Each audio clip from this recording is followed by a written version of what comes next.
गुलाम नबी मैसर फरमायो शिकलियूं नथियूं बदल जन ओ सरदार जे करे शिकलियूं नथियूं बदल जन ओ सरदार जे करे नाराज रब नथी दो पंज यार जे करे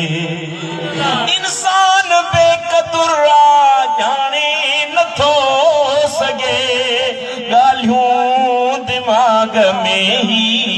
आने नथो सके सबको सुखियो घुमे पियो सरदार जे करे नाराज रब नथी दो पंज यार जे करे सुभान अल्लाह कुछ